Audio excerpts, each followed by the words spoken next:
The debate ಚರ್ಚಾಕೂಟಕ್ಕೆ ಸ್ವಾಗತ.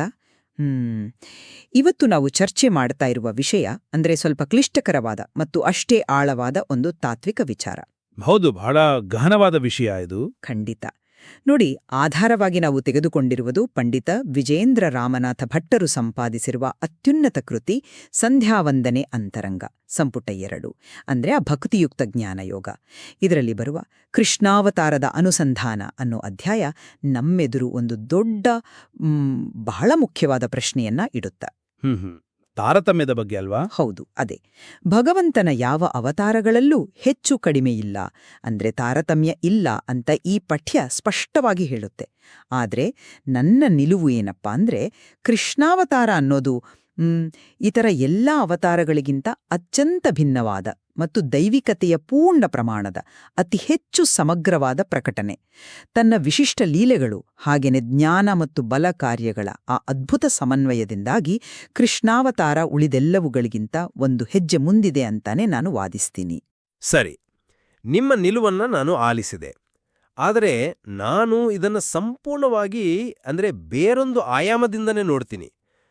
ಭಗವಂತನ ಯಾವ ಅವತಾರಗಳಲ್ಲೂ ಕಿಂಚಿತ್ತೂ ಹೆಚ್ಚು ಕಡಿಮೆ ಅನ್ನೋ ತಾರತಮ್ಯ ಖಂಡಿತ ಇಲ್ಲ. ಹಾಗಂತೀರಾ? ಹೌದು. ಕೃಷ್ಣಾವತಾರದಲ್ಲಿ ನಾವು ನೋಡುವ ಆ ಎಲ್ಲ ಗೊಂದಲಗಳು ಅಥವಾ ಸಂಕೀರ್ಣತೆಗಳಿದೆಯಲ್ಲ, ಅದು ಆ ಕಾಲದ ಆ ದ್ವಾಪರ ಯುಗದ ಸಂಕೀರ್ಣ ಸಮಾಜಕ್ಕೆ ಭಗವಂತನು ಮಾಡಿಕೊಂಡ ಸಾಂದರ್ಭಿಕ ಹೊಂದಾಣಿಕೆಗಳು ಮಾತ್ರ. ಮತ್ಸ್ಯನಾಗಿರ್ಲಿ, ಕೂರ್ಮನಾಗಿರ್ಲಿ, ರಾಮನಾಗಿರ್ಲಿ, ತತ್ವಶಃ ಇವೆಲ್ಲವೂ ಆ ದೈವಿಕತೆಯ ಸಮಾನ ಅಭಿವ್ಯಕ್ತಿಗಳು. ಕೃಷ್ಣಾವತಾರ ಮಿಗಿಲಾದದ್ದು ಅನ್ನೋದು ಕೇವಲ ನಮ್ಮ ಭಾವನಾತ್ಮಕತೆಯ ಹೊರತು ತಾತ್ವಿಕ ಸತ್ಯ ಅಲ್ಲ ಅನ್ನೋದು ನನ್ನ ದೃಢವಾದ ನಿಲುವು. ಆದ್ರೆ ಆ ತಾತ್ವಿಕ ಸತ್ಯವನ್ನ ನಾವು ಪಠ್ಯದ ಆಧಾರದ ಮೇಲೆಯೇ ವಿಶ್ಲೇಷಿಸೋಣ. ನೋಡಿ, ಕೃಷ್ಣಾವತಾರದ ಆ ವಿಶಿಷ್ಟತೆಯನ್ನ ಈ ಗ್ರಂಥ ಬಹಳ ನಿಖರವಾಗಿ ಎತ್ತಿ ತೋರಿಸುತ್ತೆ. ಅವತಾರಗಳ ಉದ್ದೇಶವನ್ನ ಬಲಕಾರ್ಯ ಮತ್ತು ಜ್ಞಾನಕಾರ್ಯ ಅಂತ ವಿಂಗಡಿಸ್ತಾರೆ ಅಲ್ವಾ? ಹೌದು, ಅದು ಪಠ್ಯದಲ್ಲಿದೆ. ನೋಡಿ, ಅನಾವತಾರ ಪ್ರಮುಖವಾಗಿ ದುಷ್ಟ ಶಿಕ್ಷಣಕ್ಕೆ ಅಂದ್ರೆ ಬಲಕಾರ್ಯಕ್ಕೆ ಮೀಸಲಾಗಿತ್ತು. ರಾವಣನ ಸಂಹಾರ ಅಲ್ಲಿ ಬಹಳ ಪ್ರಧಾನವಾಗಿತ್ತು. ಇನ್ನು ಕಪಿಲ ಅಥವಾ ಹಂಸನಂತಹ ಅವತಾರಗಳು ಸಂಪೂರ್ಣವಾಗಿ ಜ್ಞಾನಬೋಧನೆಗೆ ಸೀಮಿತವಾಗಿದ್ವು. ಆದರೆ ಕೃಷ್ಣಾವತಾರದಲ್ಲಿ ಏನಾಯ್ತು? ಇಲ್ಲಿ ಜ್ಞಾನ ಮತ್ತು ಬಲಕಾರ್ಯಗಳ ಎರಡರ ಸಂಪೂರ್ಣ ಸ್ಫೋಟವೇ ಆಗಿದೆ. ಒಂದು ಕಡೆ ಕಂಸ, ನರಕಾಸುರನಂತಹ ಮಹಾಬಲಶಾಲಿ ಅಸುರರ ಸಂಹಾರ, ಇದು ಬಲಕಾರ್ಯ. ಮತ್ತೊಂದು ಕಡೆ ಅದೇ ಕೃಷ್ಣ ರಣರಂಗದ ಮಧ್ಯೆ ನಿಂತು ಭಗವದ್ಗೀತೆಯನ್ನು ಬೋಧಿಸ್ತಾನೆ, ಉದ್ಧವನಿಗೆ ಉದ್ಧವಗೀತೆಯನ್ನು ನೀಡ್ತಾನೆ, ಇದು ಜ್ಞಾನಕಾರ್ಯ. ಸರಿ, ಸಮನ್ವಯ ಇದೆ, ಒಪ್ಪೋಣ. ಅಷ್ಟೇ ಅಲ್ಲ, ಇಲ್ಲಿ ಇನ್ನೊಂದು ಅಂಶ ಇದೆ. ಕೃಷ್ಣನಿಗೆ 16,108 ಜನ ಪತ್ನಿಯರಿದ್ರು ಅನ್ನೋದು ಕೇವಲ ಕಾವ್ಯದ ಅತಿಶಯೋಕ್ತಿ ಅಂತ ನಾವು ಅಂದುಕೊಳ್ತೀವಿ. ಆದರೆ ಪಠ್ಯ ಹೇಳುವ ಸತ್ಯ ಬೇರೆ. ಆತ ಏಕಕಾಲದಲ್ಲಿ ಅಷ್ಟು ಪ್ರತ್ಯೇಕ ರೂಪಗಳನ್ನು ತಾಳಿ ಪ್ರತಿಯೊಬ್ಬ ಪತ್ನಿಯೊಂದಿಗೂ ಪ್ರತ್ಯೇಕ ಗೃಹಸ್ಥಾಶ್ರಮವನ್ನೇ ನಡೆಸಿದ. ಎಲ್ಲಿ ಏಕಕಾಲದಲ್ಲಿ ಇಷ್ಟೊಂದು ರೂಪಗಳನ್ನು ತಾಳುವ ಶಕ್ತಿ ಇದೆಯೋ, ಅದು ಕೇವಲ ಒಂದು ಸಾಧಾರಣ ಅವತಾರವಾಗಿ ಉಳಿಯಲ್ಲ, ಅದು ಪೂರ್ಣ ರೂಪದ ದರ್ಶನ. ಅದಕ್ಕೆ ನಾನದನ್ನು ಶ್ರೇಷ್ಠ ಅಂತಿರೋದು. ಒಂದು ನಿಮಿಷ, ನಾನು ಇಲ್ಲಿ ಸ್ವಲ್ಪ ಮಧ್ಯ ಪ್ರವೇಶಿಸ್ತೀನಿ. ಆ 16,000 ರೂಪಾಯಿಗಳಿರ್ಬೋದು ಅಥವಾ ಭಗವದ್ಗೀತೆಯ ಬೋಧನೆ ಇರಬಹುದು, ಇವೆಲ್ಲವೂ ಕೇಳಲು ಬಹಳ ಅದ್ಭುತವಾಗಿವೆ, ನಿಜ. ಆದರೆ ಪಠ್ಯದಲ್ಲಿರುವ ಅತ್ಯಂತ ಪ್ರಮುಖ ವಾಕ್ಯವನ್ನ ನಾವು ಹೀಗೆ ಕಡೆಗಣಿಸುವಂತಿಲ್ಲ. ಯಾವ ವಾಕ್ಯ? ಗ್ರಂಥವು ಅತ್ಯಂತ ಸ್ಪಷ್ಟವಾಗಿ ಘೋಷಿಸುತ್ತೆ, ಭಗವಂತನ ಅವತಾರಗಳೆಲ್ಲ ಅತ್ಯಂತಾಭಿನ್ನವಾದವು, ಅವುಗಳಲ್ಲಿ ಯಾವುದೇ ತಾರತಮ್ಯ ಇಲ್ಲ ಅಂತ. ಈ ವಾಕ್ಯವೇ ನಮ್ಮ ಇಂದಿನ ಚರ್ಚೆಯ ತಳಹದಿಯಾಗಬೇಕು ಅಲ್ವಾ? ನೀವು ಹೇಳಿದ ಆ ಜ್ಞಾನ ಮತ್ತು ಬಲ ಕಾರ್ಯಗಳ ಸಮ್ಮಿಶ್ರಣ ಇದೆಯಲ್ಲ, ಅದು ಕೃಷ್ಣನ ಶ್ರೇಷ್ಠತೆಯ ಸಂಕೇತ ಖಂಡಿತ ಅಲ್ಲ. ಮತ್ತಿನ್ನೇನು? ಅದು ಶ್ರೇಷ್ಠತೆ ಅಲ್ವಾ? ಅಲ್ಲ, ಅದು ಆ ದ್ವಾಪರ ಯುಗದ ಅಂತ್ಯದಲ್ಲಿ ಕುಸಿದು ಬಿದ್ದಿದ್ದ ಧರ್ಮದ ಆಗಿನ ಸಮಾಜದ ತುರ್ತು ಅಗತ್ಯವಾಗಿತ್ತು. ಆ ಕಾಲ ಎಷ್ಟು ಸಂಕೀರ್ಣವಾಗಿತ್ತಂದ್ರೆ ಕೇವಲ ಶತ್ರುವನ್ನು ಕೊಂದ್ರೆ ಸಮಾಜ ಸರಿದಾರಿಗೆ ಬರುತ್ತಿರಲಿಲ್ಲ. ರಾವಣನ ನಂತರ ವಿಭೀಷಣನಿಗೆ ಪಟ್ಟ ಕಟ್ಟಿದಂತೆ ಅಷ್ಟು ಸಿಂಪಲ್ ಆಗಿರಲಿಲ್ಲ ದ್ವಾಪರಯುಗ. ಅದು ನಿಜ. ರಾಜಕೀಯವಾಗಿ ಬಹಳ ಕಾಂಪ್ಲೆಕ್ಸ್ ಇತ್ತು. ಹೌದು, ಅಲ್ಲಿ ಬೌದ್ಧಿಕ ಮತ್ತು ತಾತ್ವಿಕ ತಳಹದಿಯ ಮರುಸ್ಥಾಪನೆ ಅತ್ಯಗತ್ಯವಾಗಿತ್ತು. ಅದಕ್ಕಾಗಿಯೇ ಪಠ್ಯ ವಿವರಿಸುವಂತೆ ಭಗವಂತನು ವಾಸುದೇವ, ಸಂಕರ್ಷಣ, ಪ್ರದ್ಯುಮ್ನ ಮತ್ತು ಅನಿರುದ್ಧ ಈ 4 ರೂಪಗಳಲ್ಲಿ ಚತುರ್ವ್ಯೂಹವಾಗಿ ಏಕಕಾಲದಲ್ಲಿ ಅವತರಿಸಿದ. ಈ 4 ರೂಪಗಳು ಆ ಯುಗದ ಸಮಸ್ಯೆಯನ್ನು ಬಗೆಹರಿಸಲು ಬಳಸಿದ ದೈವಿಕ ತಂತ್ರ. ಕಾಯಿಲೆಗೆ ತಕ್ಕಂತೆ ಔಷಧದ ಪ್ರಮಾಣ ಬದಲಾಯಿತು ಹೊರತು ವೈದ್ಯನ ಶಕ್ತಿಯಲ್ಲ. ಓ, ಅಂದ್ರೆ ಕಾರ್ಯದ ಸ್ವರೂಪ ಮಾತ್ರ ಬದಲಾಯಿತು ಅಂತೀರಾ?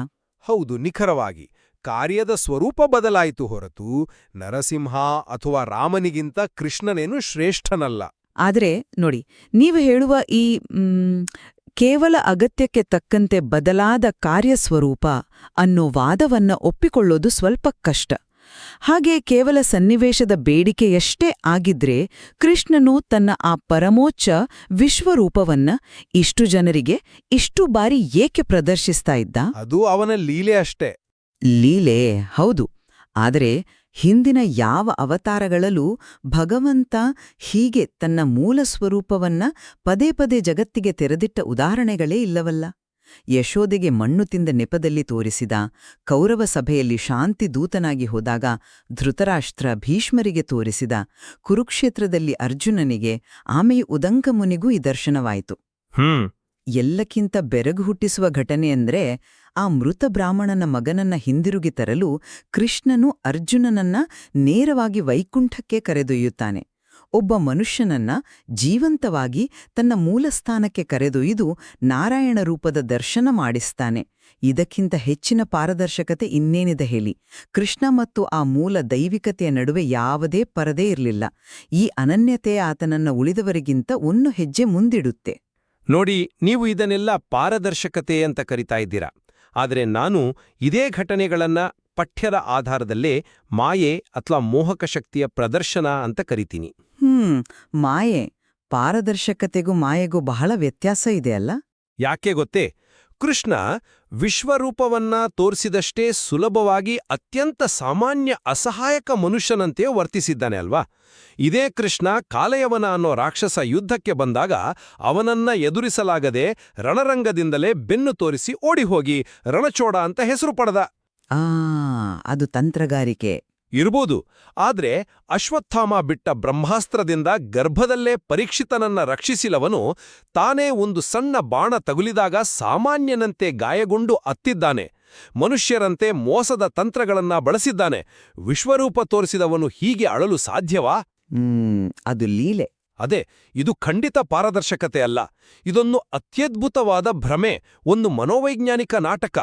ವಿಶ್ವರೂಪವನ್ನ ತೋರಿಸುವುದು ಮತ್ತು ಅಸಹಾಯಕನಂತೆ ಕಣ್ಣೀರು ಹಾಕುವುದು ಇವೆರಡೂ ಆತನ ಭಕ್ತರ ಅಹಂಕಾರ ಅಡಗಿಸಲು ಅಥವಾ ಅಸುರರನ್ನ ಮೋಹಗೊಳಿಸಲು ಆಡಿದ ಲೀಲೆಗಳು. ಇದು ಆತನ ಶ್ರೇಷ್ಠತೆಯನ್ನಲ್ಲ, ದ್ವಾಪರಯುಗದ ಜನರ ಮಾನಸಿಕ ಸ್ಥಿತಿಗೆ ತಕ್ಕಂತೆ ಆತ ಹೆಣೆದ ನಾಟಕದ ಕೌಶಲ್ಯವನ್ನ ಮಾತ್ರ ಸೂಚಿಸುತ್ತೆ. ಸರಿ, ನಿಮ್ಮ ಆ ಭ್ರಮೆ ಮತ್ತು ನಾಟಕದ ವಿಶ್ಲೇಷಣೆ ಬಹಳ ರೋಚಕವಾಗಿದೆ. ಆ ಕೌಶಲ್ಯವನ್ನ ನಾನು ಅಲ್ಲಗಳೆಯುತ್ತಿಲ್ಲ. ಆದ್ರೆ ನಾವು ಈ ಚರ್ಚೆಯನ್ನ ಮತ್ತಷ್ಟು ಆಳವಾದ ತಾತ್ವಿಕತೆಯೆಡೆಗೆ ತೆಗೆದುಕೊಂಡು ಹೋಗೋಣ. ಕೇಳಿ. ಖಂಡಿತ, ಹೇಳಿ. ಕೃಷ್ಣಾವತಾರಕ್ಕೂ ಮತ್ತು ವೈಕುಂಠದಲ್ಲಿರುವ ಭಗವಂತನ ಮೂಲ ರೂಪಕ್ಕೂ ಇರುವ ಅಭೇದ ಇದೆಯಲ್ಲ, ಅಂದ್ರೆ ಯಾವುದೇ ವ್ಯತ್ಯಾಸವಿಲ್ಲದಿರುವಿಕೆ, ಅದನ್ನ ಪಠ್ಯವು ಒಂದು ನಿರ್ದಿಷ್ಟ ಘಟನೆಯ ಮೂಲಕ ಕಣ್ಣಿಗೆ ಕಟ್ಟುವಂತೆ ವಿವರಿಸುತ್ತೆ. ಆ ಸ್ಯಾಮಂತಕಮಣಿಯ ಪ್ರಕರಣವನ್ನೇ ತೆಗೆದುಕೊಳ್ಳಿ. ಸ್ಯಾಮಂತಕಮಣಿಯ ಕತೆ. ಹೌದು. ಮಣಿಯ ಕಳ್ಳತನದ ಅಪವಾದ ಹೊತ್ತ ಕೃಷ್ಣ ಅದನ್ನ ಹುಡುಕ್ತಾ ಹೋಗುವಾಗ ಒಂದು ಘಟನೆ ನಡೆಯುತ್ತೆ. ಗರುಡ ಒಮ್ಮೆ ವೈಕುಂಠದಲ್ಲಿರುವ ಜಗನ್ನಾಥನ ಅಂದ್ರೆ ಮೂಲ ನಾರಾಯಣನ ಶಿರದಲ್ಲಿರುವ ಕಿರೀಟವನ್ನ ತಂದು ಭೂಮಿಯಲ್ಲಿ ದ್ವಾರಕೆಯಲ್ಲಿರುವ ಕೃಷ್ಣನ ತಲೆಯ ಮೇಲೆ ಇರಿಸುತ್ತಾನೆ. ಆಶ್ಚರ್ಯ ಅಂದ್ರೆ ಆ ಮೂಲ ರೂಪದ ಕಿರೀಟ ಈ ಕೃಷ್ಣನ ತಲೆಗೆ ಕರಾರುವಕವಾಗಿ ಹೊಂದಿಕೊಳ್ಳುತ್ತೆ. ಸರಿ. ಇದರ ಸಾಂಕೇತಿಕಾರ್ಥವನ್ನ ಒಮ್ಮೆ ಯೋಚಿಸಿ.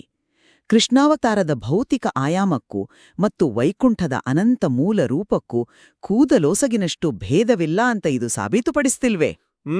ಆದ್ರೆ ಒಂದ್ ನಿಮಿಷ, ಇನ್ನೊಂದು ಬಹುಮುಖ್ಯವಾದ ಅಂಶ ಇದೆ. ಕಾಲದ ಮೇಲಿನ ಆತನ ನಿಯಂತ್ರಣ. ಮಹಾಭಾರತ ಯುದ್ಧ ಮುಗಿದು ದುರ್ಯೋಧನನ ಪತನವಾದ ತಕ್ಷಣವೇ ವಾಸ್ತವಾಗಿ ಕಲಿಯುಗ ಪ್ರಾರಂಭವಾಗಿತ್ತು. ಆದರೆ ಆ ಕಲಿಯುಗದ ಪ್ರಭಾವ ಭೂಮಿಯ ಮೇಲೆ ಆಗಲಿಲ್ಲ. ಯಾಕಂದ್ರೆ ಕೃಷ್ಣ ಭೂಮಿಯ ಮೇಲಿದ್ದ. ನಿಖರವಾಗಿ. ಕೃಷ್ಣನು ಕೇವಲ ತನ್ನ ದೈಹಿಕ ಉಪಸ್ಥಿತಿಯ ಮೂಲಕ ತನ್ನ ಇರುವಿಕೆಯಿಂದಲೇ ಮುಂದಿನ 36 ವರ್ಷಗಳ ಕಾಲ ಆ ಕಲಿಯುಗದ ಪ್ರಭಾವವನ್ನ ತಡೆದು ನಿಲ್ಲಿಸಿದ. ಇಂತಹ ಕಾಲಾತೀತ ನಿಯಂತ್ರಣ ಮತ್ತು ಮೂಲರೂಪದೊಂದಿಗಿನ ಸಂಪೂರ್ಣ ಐಕ್ಯತೆ ಕೃಷ್ಣನಿಗೆ ಮಾತ್ರ ಸೀಮಿತ ಅಲ್ವಾ? ನೋಡಿ, ಸ್ಯಾಮಾಂತಕಮಣಿಯ ಪ್ರಕರಣದ ಆ ಕಿರೀಟದ ಉದಾಹರಣೆ ನಿಜಕ್ಕೂ ಬಹಳ ಸುಂದರವಾಗಿದೆ. ಆದರೆ ದಯವಿಟ್ಟು ಗಮನಿಸಿ, ಅದೇ ಸ್ಯಾಮಂತಕಮಣಿಗಾಗಿ ನಡೆದ ಇನ್ನೊಂದು ಉಪಕಥೆಯನ್ನೇ ನಾವು ವಿಶ್ಲೇಷಿಸಬೇಕಿಲ್ಲಿ.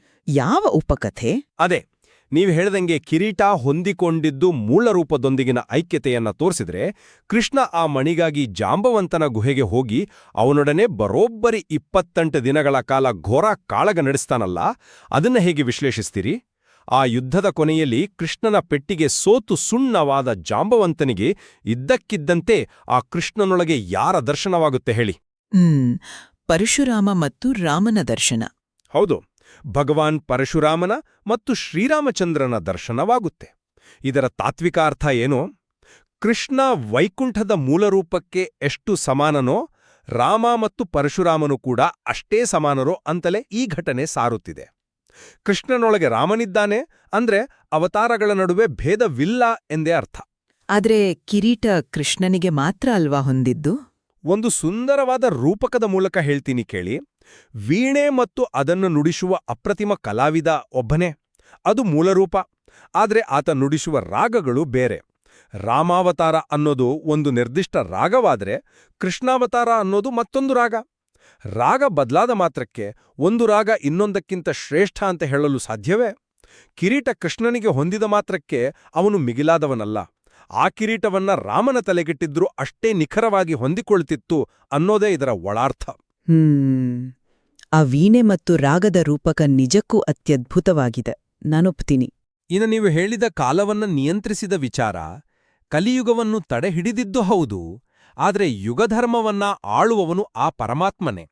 ಅಕಾಲಿಕವಾಗಿ ವರ್ತಿಸುವುದು ಅಥವಾ ಯುಗದ ಗಡಿಯನ್ನ ವಿಸ್ತರಿಸುವುದು ಆಯಾ ಯುಗದ ಅಂತಿಮ ಘಟ್ಟದಲ್ಲಿ ಸಮಾಜದ ಸ್ಥಿತಿಗತಿಗಳನ್ನ ನೋಡಿ ಭಗವಂತ ತೆಗೆದುಕೊಂಡ ಒಂದು ಆಡಳಿತಾತ್ಮಕ ನಿರ್ಣಯವಷ್ಟೇ. ಅದನ್ನ ವೈಯಕ್ತಿಕ ಶ್ರೇಷ್ಠತೆ ಅನ್ನೋದು ತರ್ಕಬದ್ಧವಾಗಲ್ಲ. ಸರಿ, ಆದ್ರೆ ಇಲ್ಲಿ ನಾನೊಂದು ವಿಚಾರವನ್ನ ನಿಮ್ಮುಂದಿಡ್ತೀನಿ. ಆ ಕೃಷ್ಣಾವತಾರವೆಂಬ ರಾಗದ ಗುಂಗು ಇದೆಯಲ್ಲ, ಅದು ಸಾವಿರಾರು ವರ್ಷಗಳಾದರೂ ಈ ಭೂಮಿಯ ಮೇಲಿಂದ ಇನ್ನೂ ಇಳಿದೇ ಇಲ್ವಲ್ಲ? ಅಂದ್ರೆ ಇತರ ಅವತಾರಗಳು, ಉದಾಹರಣೆಗೆ ಮತ್ಸ್ಯ, ಕೂರ್ಮ ಅಥವಾ ವರಾಹ ಅವತಾರಗಳು, ತಮ್ಮ ಆ ನಿರ್ದಿಷ್ಟ ಕಾರ್ಯ ಮುಗಿದ ನಂತರ ಇತಿಹಾಸದ ಪುಟ ಸೇರಿಮೆ. ಆದರೆ ಕೃಷ್ಣಾವತಾರದ ಉಪಾಸನೆ ಹಾಗಲ್ಲ. ಕೃಷ್ಣ ಭೂಮಿಯಿಂದ ಅದೃಶ್ಯನಾಗುವಾಗ ಕೇವಲ ನೆನಪಾಗಿ ಉಳಿಯದೆ ಭಕ್ತರಿಗೆ ಶಾಶ್ವತವಾಗಿ ಫಲ ನೀಡಲು ಗೋಪಾಲ ಮಂತ್ರವನ್ನ ಅನುಗ್ರಹಿಸಿದ. ಉಡುಪಿಯ ಶ್ರೀಕೃಷ್ಣನ ರೂಪದಲ್ಲಿ ಆತ ಇಂದಿಗೂ ಉಪಾಸನೆಗೆ ಲಭ್ಯನಿದ್ದಾನೆ. ಅದು ಉಪಾಸನಾ ಪದ್ಧತಿಯ ಬೆಳವಣಿಗೆಯಷ್ಟೇ. ಸಂಧ್ಯಾವಂದನೆ ಅಂತರಂಗದ ಕೇಂದ್ರ ವಿಷಯಕ್ಕೆ ಬರೋಣ. ಇದರಲ್ಲಿ ಬರುವ ಗಾಯತ್ರಿ ಮಂತ್ರದ ಅನುಸಂಧಾನವನ್ನ ನೋಡಿ. ಗಾಯತ್ರಿ ಮಂತ್ರ ಜಪಿಸುವಾಗ ನಾವು ಸೂರ್ಯಮಂಡಲದತ್ತ ನೋಡ್ತೀವಿ. ಆ ಸೂರ್ಯಮಂಡಲದ ಒಳಗಿನ ಶಕ್ತಿಯಾಗಿ ಕೃಷ್ಣನನ್ನ ಧ್ಯಾನಿಸುವುದು ಹೆಚ್ಚು ಔಚಿತ್ಯಪೂರ್ಣ ಅಂತ ಈ ಪಠ್ಯ ಸ್ಪಷ್ಟವಾಗಿ ಹೇಳುತ್ತೆ. ಸರಿ, ಹೇಳುತ್ತೆ. ಭಗವದ್ಗೀತೆಯಲ್ಲಿ ಕೃಷ್ಣ ಸರ್ವಧರ್ಮಾನ್ ಪರಿತ್ಯಜ್ಯ ಮಾಮೇಕಂ ಶರಣಂ ವ್ರಜ ಅಂತ ಹೇಳಿದ ಆ ಸಾರ್ವಭೌಮತ್ವವನ್ನ ಇಲ್ಲಿ ಕಾಣಬಹುದು. ಕೃಷ್ಣ ಕೇವಲ ದ್ವಾಪರಯುಗದ ಒಂದು ಕಥೆಯ ಪಾತ್ರವಾಗಿರದೆ ದೈನಂದಿನ ಗಾಯತ್ರಿ ಜಪದ ಅಂದ್ರೆ ನಮ್ಮ ಪವಿತ್ರ ಕರ್ಮಾನುಷ್ಠಾನದ ಕೇಂದ್ರ ಬಿಂದುವಾಗಿದ್ದಾನೆ.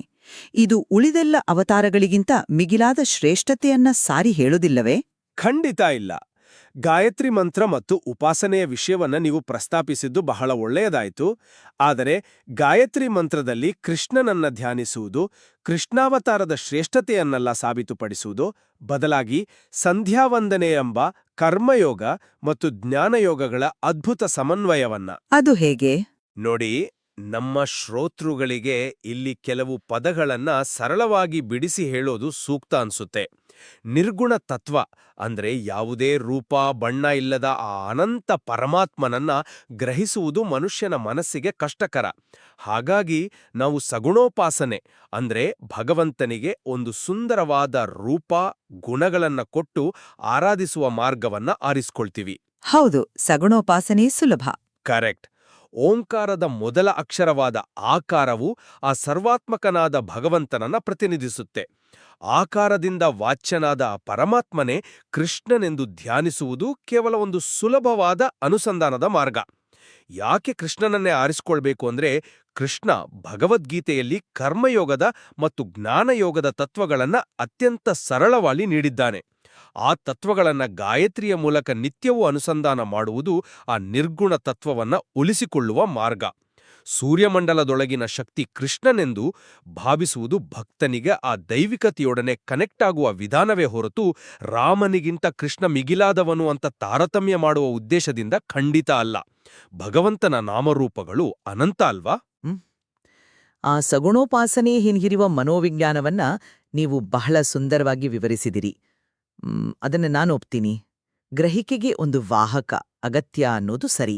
ಆದ್ರೆ ಆ ಸಗುಣೋಪಾಸನೆಗೆ ಭಗವಂತ ಕೃಷ್ಣನ ರೂಪದಲ್ಲೇ ಇಷ್ಟೊಂದು ವಿಸ್ತಾರವಾದ ಬಹುಮುಖಿಯಾದ ಕ್ಯಾನ್ವಾಸನ್ನ ಏಕೆ ಒದಗಿಸಿದ ಅನ್ನೋದೇ ನನ್ನ ಮೂಲ ಪ್ರಶ್ನೆ. ಇತರ ಅವತಾರಗಳನ್ನ ಒಮ್ಮೆ ಕಲ್ಪಿಸಿಕೊಳ್ಳಿ, ಅಲ್ಲಿ ಒಂದೆರಡು ಪ್ರಧಾನ ಗುಣಗಳಷ್ಟೇ ಪ್ರಕಟವಾಗುತ್ತವೆ. ಆದ್ರೆ ಕೃಷ್ಣನಲ್ಲಿ ಆ ದೈವಿಕತೆ, ಮಾನವೀಯತೆ ಎಲ್ಲ ಆಯಾಮಗಳು ಏಕಕಾಲದಲ್ಲಿ ಸ್ಫೋಟಗೊಂಡಿವೆ. ಒಂದು ಕಡೆ ಕೊಳಲನೂದುವ ಗೋಪಾಲ, ಇನ್ನೊಂದು ಕಡೆ ಸುದರ್ಶನ ಚಕ್ರ ತಿರುಗಿಸುವ ಚಕ್ರಧಾರಿ, ಬೆಣ್ಣೆ ಕದಿಯುವ ಕಳ್ಳ, ರಣರಂಗದಲ್ಲಿ ಬದುಕಿನ ಗೀತೆಯನ್ನ ಬೋಧಿಸುವ ಜಗದ್ಗುರು. ಈ ಬಲ ಕಾರ್ಯ ಮತ್ತು ಜ್ಞಾನ ಕಾರ್ಯಗಳ ಸಮನ್ವಯ ಇದೆಯಲ್ಲ, ಇವೆಲ್ಲವೂ ಆತ ಕೇವಲ ಸನ್ನಿವೇಶದ ಅಗತ್ಯ ಅಲ್ಲ, ಬದಲಾಗಿ ಭಗವಂತನ ಸಂಪೂರ್ಣ ಸಾಮರ್ಥ್ಯದ ಸಾಕಾರ ರೂಪವೇ ಆಗಿದ್ದ ಅನ್ನೋದನ್ನ ಘಂಟಾಘೋಷವಾಗಿ ಹೇಳ್ತವೆ. ನಾನು ನಿಮ್ಮ ವಾದದ ಸೌಂದರ್ಯವನ್ನ ಖಂಡಿತ ಗೌರವಿಸ್ತೀನಿ. ಕೃಷ್ಣನ ವ್ಯಕ್ತಿತ್ವವೇ ಹಾಗಿದೆ, ಅದು ಯಾರನ್ನಾದರೂ ಮಂತ್ರಮುಗ್ಧರನ್ನಾಗಿಸುತ್ತೆ. ಆದರೆ ತಾತ್ವಿಕವಾಗಿ ನಾವು ಮೂಲ ಪಠ್ಯದ ಚೌಕಟ್ಟಿಗೆ ನಿಷ್ಠರಾಗಿರಲೇಬೇಕು. ಸಂಧ್ಯಾವಂದನೆ ಅಂತರಂಗ ಗ್ರಂಥ ತನ್ನ ಪ್ರತಿ ಪುಟದಲ್ಲೂ ಆ ಮೂಲಭೂತ ಸತ್ಯದತ್ತಲೇ ಎಳೆಯುತ್ತೆ. ಅದೇನಂದ್ರೆ ಭಗವಂತನ ಎಲ್ಲ ಅವತಾರಗಳೂ ಸಮಾನ ಅಂತ ಓದಿದ್ದೀವಿ, ಅದರ ವ್ಯತ್ಯಾಸ ಕಣ್ಣಿಗೆ ಕಾಣ್ತಲ್ಲ. ನೋಡುವ ಕಣ್ಣಿಗೆ ಭಿನ್ನವಾಗಿ ಕಾಣಬಹುದು. ಭಗವಂತ ಮತ್ಸ್ಯನಾಗಿ ಸಾಗರದ ಆಳಕ್ಕೆ ಹೋದ್ರೂ, ರಾಮನಾಗಿ ಕಾಡುಮೇಡು ಅಲೆದ್ರೂ ಅಥವಾ ಕೃಷ್ಣನಾಗಿ ಮೆರೆದ್ರೂ ಆತನ ಮೂಲ ತತ್ವ, ಶಕ್ತಿ ಮತ್ತು ಪೂರ್ಣತ್ವದಲ್ಲಿ ಕಿಂಚಿತ್ತೂ ಬದಲಾವಣೆಯಿಲ್ಲ. ಕೃಷ್ಣಾವತಾರದ ಬಹುಮುಖಿ ಲೀಲೆಗಳು ಆ ದ್ವಾಪರಯುಗದ ಅಜ್ಞಾನ, ಅಹಂಕಾರ ಮತ್ತು ಗೊಂದಲಗಳಿಗೆ ಭಗವಂತ ತೋರಿದ ನಿಖರವಾದ ಸ್ಪಂದನೆ. ನಾವು ನೋಡುವ ಬಣ್ಣಗಳು ಬೇರೆ ಇರಬಹುದು, ಆದರೆ ಬೆಳಕು ಒಂದೇ ಅಲ್ವಾ? ಎಲ್ಲವೂ ಆ ಅನಂತ ಪರಮಾತ್ಮನ ಅಸ್ತಿತ್ವದ ಭಿನ್ನ ಭಿನ್ನ ರಾಗಗಳಷ್ಟೇ. ನಿಜ. ಈ ಚರ್ಚೆ ನಮ್ಮನ್ನ ಅತ್ಯಂತ ರೋಚಕವಾದ ಮತ್ತು ಆಳವಾದ ತಾತ್ವಿಕ ಘಟ್ಟಕ್ಕೆ ತಂದು ನಿಲ್ಲಿಸಿದೆ ಅಂತ ನಾನು ಭಾವಿಸ್ತೇನೆ. ಕೃಷ್ಣನ ಈ ಲೀಲೆಗಳನ್ನ ಅತಿ ಸಮಗ್ರ ಅಭಿವ್ಯಕ್ತಿಯಾಗಿ ನೋಡುವುದು ಸರಿಯೇ, ಅಥವಾ ಎಲ್ಲಾ ಅವತಾರಗಳನ್ನು ಒಂದೇ ದಾರದಲ್ಲಿ ಬೆಸೆಯುವ ಆ ಏಕರೂಪದ ತತ್ವತ್ವತೆಯನ್ನ ಗ್ರಹಿಸುವುದು ಸರಿಯೇ? ಇದು ನಿಜಕ್ಕೂ ಬೌದ್ಧಿಕವಾದ ಒಂದು ಸುಂದರ ದ್ವಂದ್ವ. ಹೌದು, ಆ ವೈಭವದಲ್ಲಿ ನಮ್ಮನ್ನು ನಾವು ಕಳೆದುಕೊಳ್ಳುವುದು ಭಕ್ತಿಯಾದರೆ, ಆ ಲೀಲೆಗಳ ಹಿಂದಿರುವುದು ಒಂದೇ ಅನಂತ ಶಕ್ತಿ ಎಂದು ಅರಿಯುವುದು ಜ್ಞಾನ. ನಿಖರವಾಗಿ. ಮತ್ತು ನಮ್ಮ ಚರ್ಚೆಗೆ ಆಧಾರವಾಗಿರುವ ವಿಜಯೇಂದ್ರ ರಾಮನಾಥ ಭಟ್ಟರ ಕೃತಿಯ 2ನೇ ಸಂಪುಟದ ಉಪಶೀರ್ಷಿಕೆಯೇ ಭಕ್ತಿಯುಕ್ತ ಜ್ಞಾನಯೋಗ ಎನ್ನುವುದು ಎಷ್ಟು ಅದ್ಭುತವಾದ ಕಾಕತಾಳೀಯ ನೋಡಿ. ಕೃಷ್ಣಾವತಾರದ ಈ ಅನುಸಂಧಾನ ಕೇವಲ ಒಂದು ಯಾಂತ್ರಿಕ ಆಚರಣೆಯಲ್ಲ, ಅದೊಂದು ಆಳವಾದ ಜ್ಞಾನದ ಪಯಣ. ಕರ್ಮ ಮತ್ತು ಜ್ಞಾನವನ್ನ ಭಕ್ತಿಯ ಮೂಲಕ ಹೇಗೆ ಒಗ್ಗೂಡಿಸಬೇಕು ಅನ್ನೋದನ್ನ ಈ ಪಠ್ಯ ನಮಗೆ ಕಲಿಸುತ್ತೆ. ಖಂಡಿತವಾಗಿಯೂ ಈ ಗ್ರಂಥದಲ್ಲಿ ಹುದುಗಿರುವ ಜ್ಞಾನದ ಆಳ ಅಗಾಧವಾಗಿದೆ. ನಾವು ಇಂದು ಚರ್ಚಿಸಿರುವುದು ಆ ಸಾಗರದಲ್ಲಿನ ಕೇವಲ ಒಂದು ಬಿಂದುವನ್ನಷ್ಟೇ. ಈ ಬೌದ್ಧಿಕ ಪ್ರಶ್ನೆಯ ಅಂತಿಮ ವಿವೇಚನೆಯನ್ನ ನಾವು ಎಂದಿನಂತೆ ನಮ್ಮ ಪ್ರಜ್ಞಾವಂತ ಶ್ರೋತೃಗಳಿಗೆ ಬಿಡುತ್ತಿದ್ದೇವೆ.